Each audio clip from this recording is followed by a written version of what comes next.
Oh, this is the Scarcity Studios YouTube channel. Please don't forget to like, comment, share and subscribe.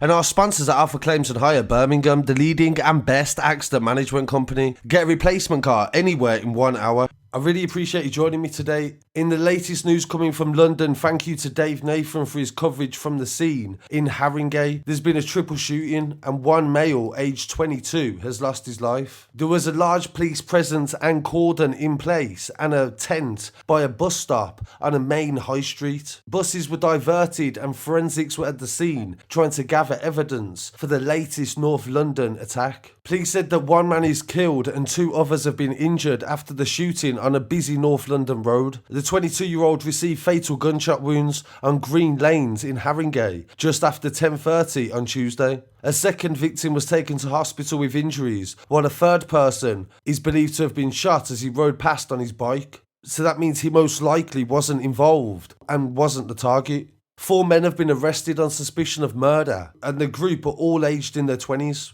And they remain in police custody, Scotland Yard said. The force added that the next of kin of the man who have died have been informed. And police discovered the second victim, a 24-year-old, who took himself to hospital with gunshot injuries, which are not thought to be life-threatening. Officers were called to a home in the Edmonton area for the third victim, a man in his 30s that was shot on Green Lane, and he was taken to hospital from the other address. Police believe he was the one that was shot as he rode past on his bike. Detective Inspector Wayne Jolly said the family are traumatised by this death, and although 4 people are in custody, they still want answers, if any, are out there from the public, and they haven't recovered any firearms yet. So that's devastating news coming from Haringey in North London, and I send my condolences to the family and friends of this young man that has lost his life. Also goes to show how anybody can get caught in the crossfire, and luckily nobody else was seriously injured. In some other news coming from London in the Isle of Dogs, police responded on the 21st of September at 8:20 to East Ferry Road, E14, following reports of a group of males fighting. Officers responded and found a male aged in his 30s suffering from stab wounds. Officers administered CPR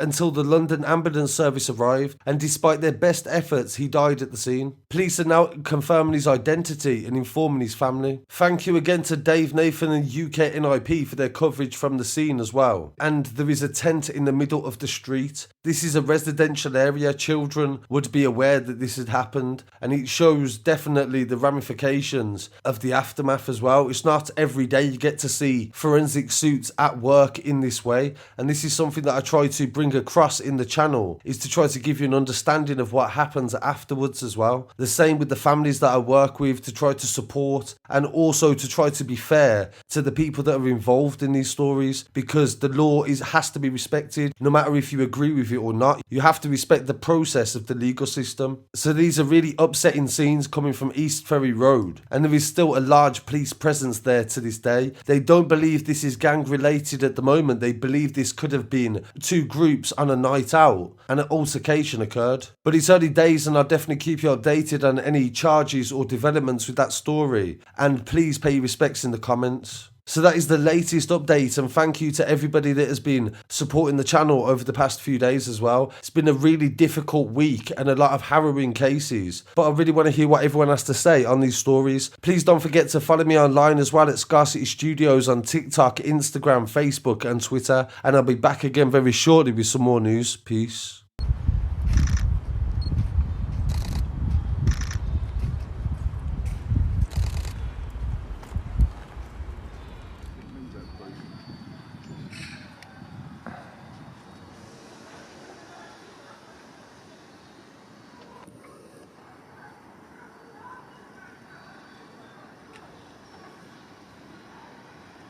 Someone's in the car.